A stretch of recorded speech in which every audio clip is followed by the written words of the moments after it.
guys, welcome back. Okay, so recently on my Instagram stories I posted some questions and I said I have a few series coming up, so to send me your questions, and you guys did. So in this video it's gonna be a FAQ. I'm gonna be answering the questions you guys sent me about my parenting style and motherhood. And in the following series, I'm gonna do a mompreneur series because I've gotten a lot of questions about working from home and being a mom and having to, you know, work with the baby and essentially be a daycare also.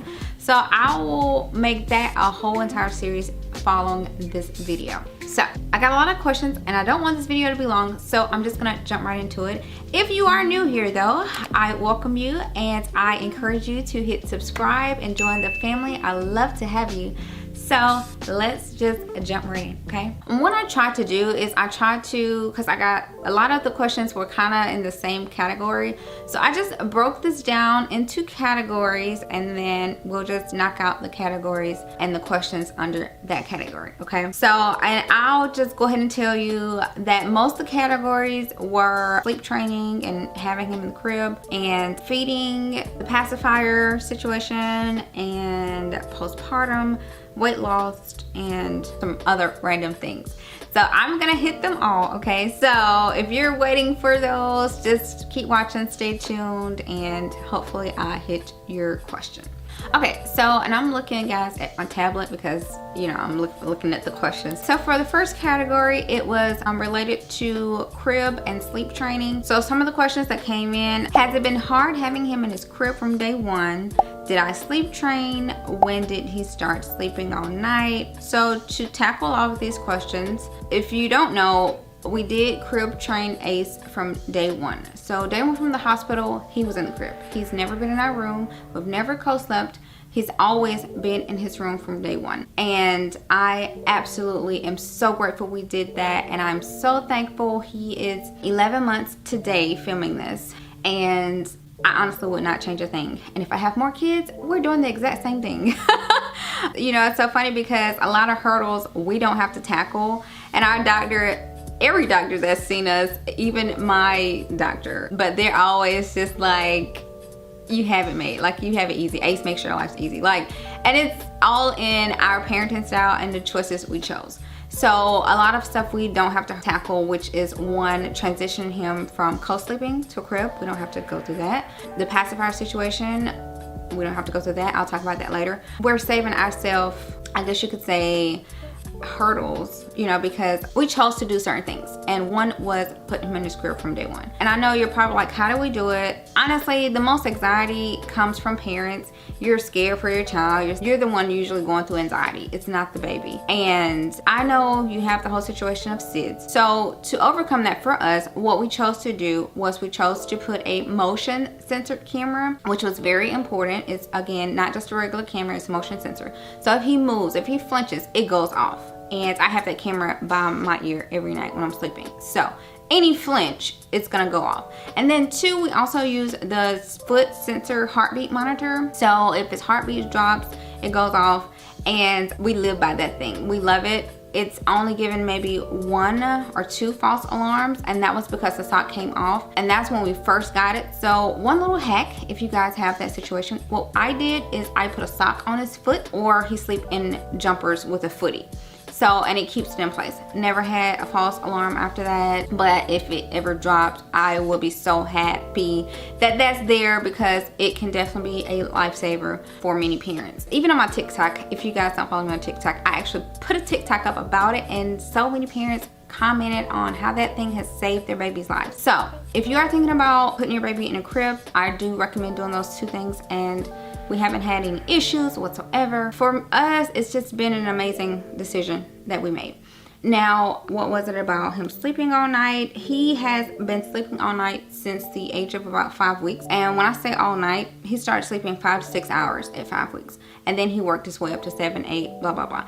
But, you know, honestly, I sleep on 6 hours of sleep, and that was just great when we got him to sleep that length of time. Now he's in the crib 11 or so hours, you know. He goes to bed about 8:30, and I'll try to do a night routine hopefully in the next month or two, because I know you guys love those like mommy routines. So I'll try to do one of those soon. But he goes to bed about 8:30, and he's up between 6 and 8 in the morning. So for sleep training, when he was a newborn, when he was first born, because their stomachs are so small, they can only sleep a certain amount of hours. So he would sleep 2-3 hours when he was first born, and he would have a feeding, and then he'll go back to sleep.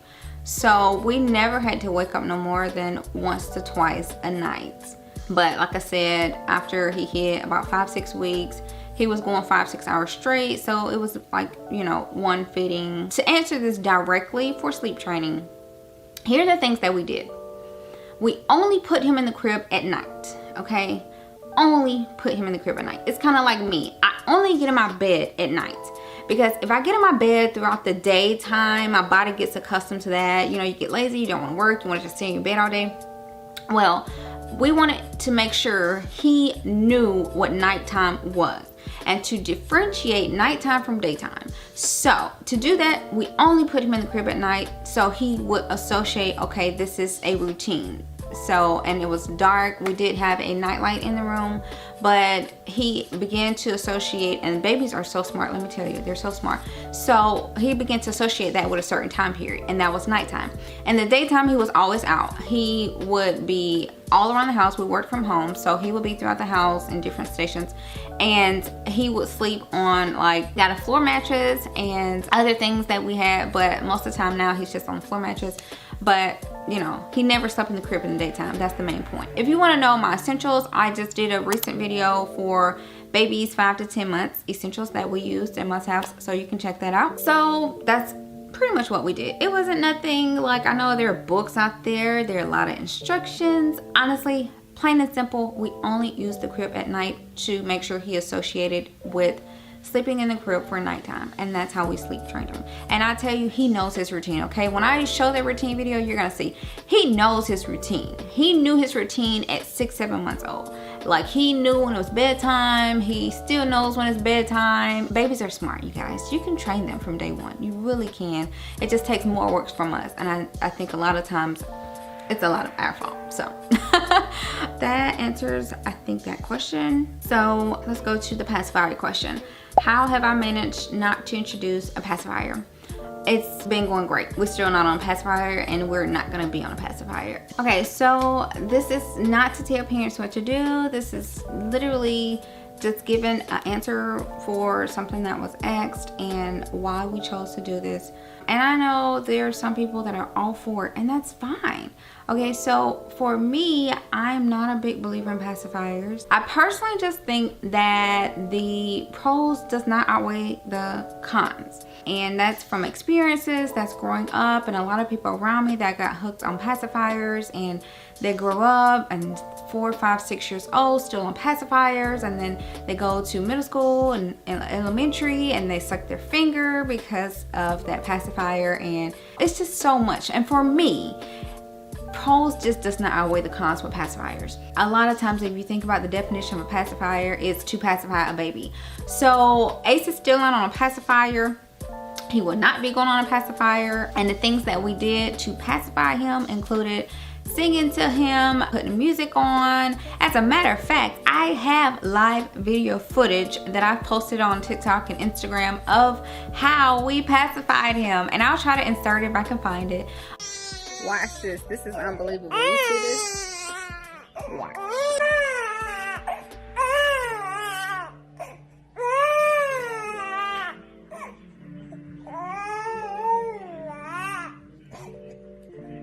What's that? You hear that? Ooh, what's that? Huh? What's that? Baby shark, do-do-do-do-do, baby shark, do-do-do-do-do, baby shark, do-do-do-do-do, baby shark. Mommy shark, do-do-do-do-do, mommy shark, do-do-do-do-do, mommy shark, do-do-do-do-do, mommy shark.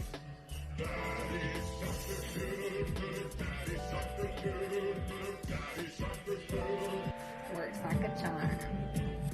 Every time. So this just finding ways to pacify him, dancing with them, reading to him. Literally, it's the definition. It's just finding a way to pacify him.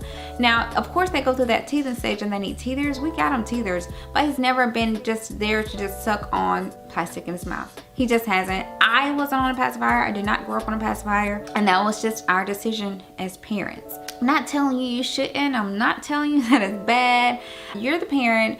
So make the best decision for you and your household and your child. And I'm gonna say this a lot in this video, okay? So don't come for me. I'm not coming for you. I'm answering the question and the reasoning behind it. So there you go. And so again, back to that, a lot of hurdles we don't have to tackle because of the decisions we chose. So for instance, when we took Ace to his 9 months of doctor's appointment, the doctor was like, okay, so let's address how are you gonna get Ace off his pacifier coming up to his 1 year birthday.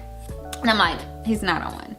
And she was like, really? Oh, well, that's just one less hurdle you have to tackle. I'm like, exactly. Now he's not attached to one. He's not addicted. So that's 2 hurdles we don't have to cross. We don't have to cross tackling how to transition the baby from co-sleeping to his own room. And with the pacifier, again, that's another hurdle we just didn't have to cross because we never introduced it. And let's move on to weight loss.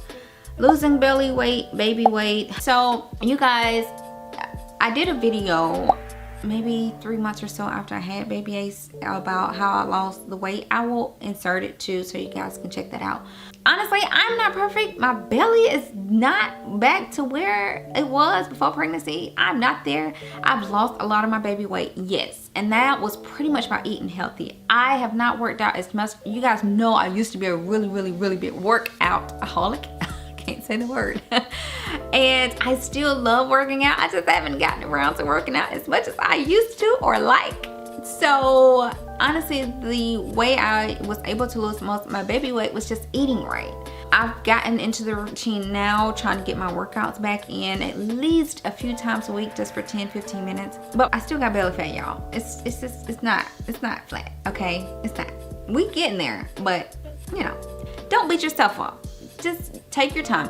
All you can really do is put 4 steps. And one thing I had, I did work with a company called Profile too during my pregnancy and after. I had a coach, and one thing she encouraged me to do, which was very helpful, is anytime you have a spare moment, throw in an exercise. So if you're waiting on something to like cook in the microwave, do your 10 squats. You know, do you 10 jumping jacks while you're running your water, waiting on it to get hot to wash your face or shower. Do 10 jumping jacks, or you know, a lunge here or there. So it's just taking those little bitty moments and throwing in exercise, and that helps too, guys, on top of eating right. My number one piece of advice: eat healthy. The weight will just fall off. Okay, so let me keep going. Clothing, how much clothing to get for babies? Well, this is what I did. That's all I can tell you is what I did, and it worked. With baby showers and all of that, I always requested money. I did not want people handing me clothes. I still don't want people handing me clothes. And for the exact reason, we just got a Christmas gift with clothes and it's the wrong size. Guys, don't buy people baby clothes. Give them a gift card. Let them get what they want. So for my baby shower, that's what I requested, just money. And I did have a registry. So if you wanted to actually physically get me a gift, you could go to the registry and get exactly what I'm asking for. So with clothes, and my mom's a seamstress, guys. So just know, clothes is always something that it becomes a waste. They outgrow them so quick. So I did not get a lot of clothes initially. I got a few newborn pieces and a few 0 to 3 month pieces. I had maybe 1 5-6 month pieces just starting out because I didn't know how big he was gonna be. So I only had a few. And once he was born, I got his size. And as he grew to the next size, I bought clothes as he grew. So Ace was born 7 pounds 4 ounces. So he wasn't huge. But when he was out, that boy grew like wildfire. And his dad is a big guy, his granddad is a big guy. So he's gonna be a tall child, you know, and probably very big, muscular, runs in the family. Once he was out my belly, he grew like wildfire. So I'm so glad I didn't overbuy, and I'm glad I didn't stockpile on clothes. Don't do it. I really encourage you to wait till they're born, see what size they are, because you may have a preemie, or you may have a really big baby, so you may not even get to touch newborn clothes. But with Ace, as he grew, and he grew quick, he had major growth spurts. So he went from 0 to 3 months to 36 months in no time. As he was growing, I was buying the next sizes. And as I see he was outgrowing that size, I will go to the next size. He went into 24-month size clothing at the age of 10 months. Yeah. My advice, don't buy baby clothes if you're giving gifts or if you're having a baby. Get you a little bit to have, you know, on hand, but wait till they're born and see how they grow. Because if I had bought all these clothes, Ace would not have worn them. And don't get a lot. Even when they're moving sizes, don't buy a lot. So every time he moved the size, I did not buy a lot. I bought a few jumpers and sleepers, and then just a few onesies, a few shirts and pants and socks. That's it. I did not go overboard, honestly. And when a family member of mine was having a baby and was asking for baby clothes, I didn't really have much to give because I never overbought. Next question. Postpartum. Oh God, these are some major questions. Depression, hair loss, did I have stretch marks? Okay, so postpartum depression, I did not experience it. I did experience one night where I got overwhelmed, like when he was a newborn, but I took a deep breath and I made a plan. Honestly, my plan was to incorporate more self-care and to get more help. So if you have a husband or a grandparent or somebody that can help you out, use the help, okay? Use the help and take care of yourself. That is my major piece of advice. Take care of yourself. And a lot of times we don't, but I made that essential. So every night I get my bath. He goes to his dad and I get in the tub and I relax. I do whatever I need to do. I take care of my nails, I take care of my face, my hair, whatever it is that makes me feel good, I do that. So I'm telling you, make sure you take care of yourself. Find the time. Don't say, I don't have time, it's too hard. You gotta find it. You gotta make it, even if it's just 5 minutes. I wake up at 5 o'clock in the morning every morning, and it helps me dramatically. But make sure you get self-care. And hair loss, I know a lot of you guys have sent me messages about postpartum hair loss, and you know, it's just the hormones from when you have a baby that women, you know, most times go through the hair loss. I knew that, just like with the stretch marks, I'm gonna talk on both of these. Two things that I knew happen when you have a baby, and you have the possibility of stretch marks and the possibility of postpartum hair loss. I actually took those on head on. So I was very, very, very intentional on the things that I did to defeat postpartum hair loss. I did not. This is my hair. I got it out so you guys can see. You can see my ends too. I mean, I can lift this up so you guys don't think I'm hiding from y'all. But, okay, let's get this back on now. But yeah, I was very, very intentional. And I put all of my secrets in my new ebook that I have, Beauty Secrets, everything that I did. So you guys can check out the link in the description box. And if it's not available yet, it'll definitely be an email sign up. And if you go ahead and sign up, you'll get a discount for when it actually opens up to the public. So make sure to go ahead and sign up now. So I put everything that I did and used in my routine in the book.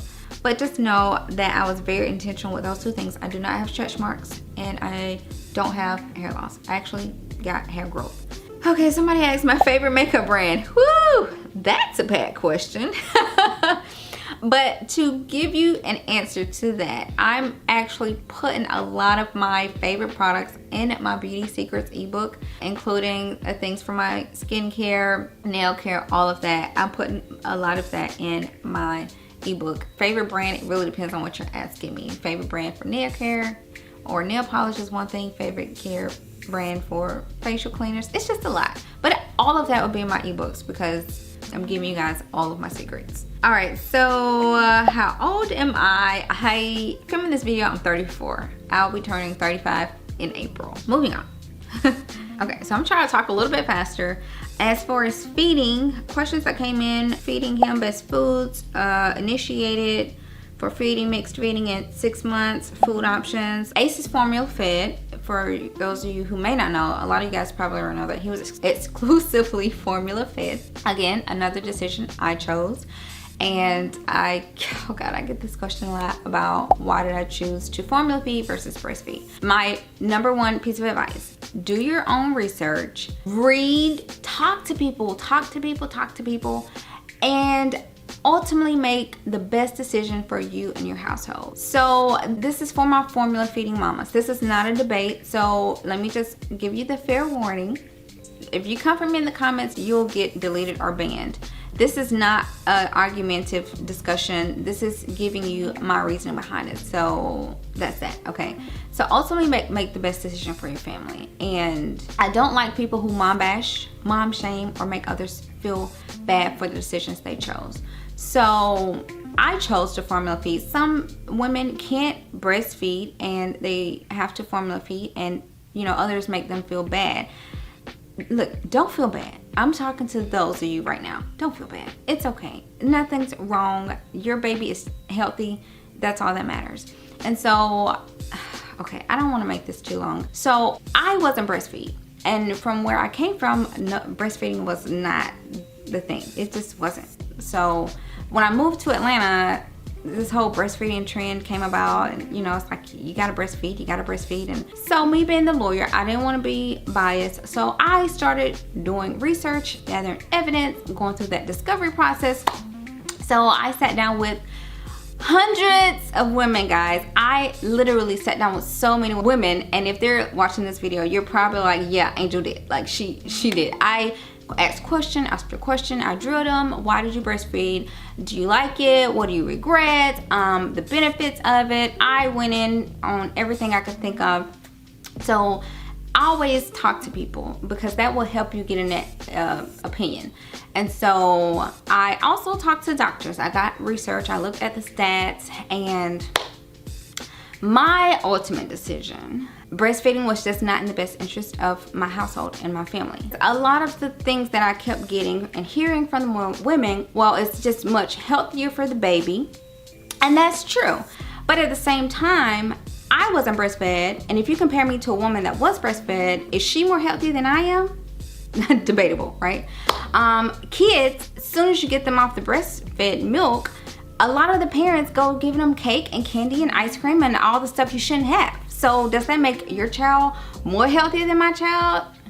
Debatable. So that whole health part, very, very, very debatable in my opinion. Now, another thing that came up, a lot of women said it was the bonding that you get with your child from breastfeeding. And that's great. But do your child love you more than my child loved me? Whew, very debatable, okay? Because my child loves me a lot. And I get it's a bonding time, but at the same time, my husband and my mom, everybody wanted to be involved with the child. And, you know, that also didn't put a lot of burden on me for having to always pump and always having to get up in the middle of the night. And Ace is as healthy as can be. Every doctor that has saw him, they're like, Ace is just a perfectly healthy baby. Like, they love Ace so much because he's like super smart. Oh, and that was another thing that came up. A lot of women were saying, and stats were saying, breastfed babies tend to be smarter or more intelligent than, you know, non-breastfed babies.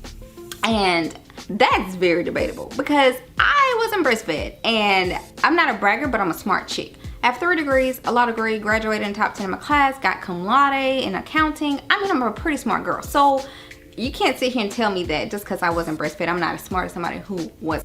And then even with babies, Ace is freaking smart. And I'm not just saying it for him being my child. Every doctor has said it. And health-wise, he's perfectly healthy. In top 1% of his class, he's a really tall baby. He's not like fat, because even though he's in the top 1% for height and weight, he's not a fat baby, so he's not obese or none of that. So it was just very debatable. And so I chose to make the best decision for me and my family. So that's the only thing I really, really want to encourage you. So for those of you who can't breastfeed, don't feel bad. Like, don't beat yourself up. Honey, you're fine. Your baby will be fine. It's your decision how you ultimately decide to raise your baby. And we are a healthy eating household anyway. So whatever you choose to introduce your child to will, again, come from you. Do your own research, talk to people. Talk to people who has done it, and then make your decision, okay? For all of those questions asking me why, there's your why. Again, not telling you what to do. So please, do not take it that way. Food options, best foods. Honestly, Ace started eating solids at 4 months, and we just started with organic baby food. And he's still doing organic baby food. We do table food. We gave him table food too, like eggs, grits, and potatoes. I mean, we give him soft foods. He now chews, and he has snacks now. And I'll show you one. If I can pop it in up here, a picture, I will. But if not, it'll be linked in the description box. He really loved these things. I cannot remember the name of them, but they're like little organic snacks for babies, puffs or something. Anyway, he really loves those. But he eats table food. So he's 11 months now, and he eats table food. But I think when he was younger, like I said, 6 months or so, it was just soft stuff besides organic baby food. That's what we did. Goals for 2021. My main goal is to work smart and enjoy. That's my motto. That's what I'm living by now. I'm literally living intentionally. I want to work smart and I want to enjoy.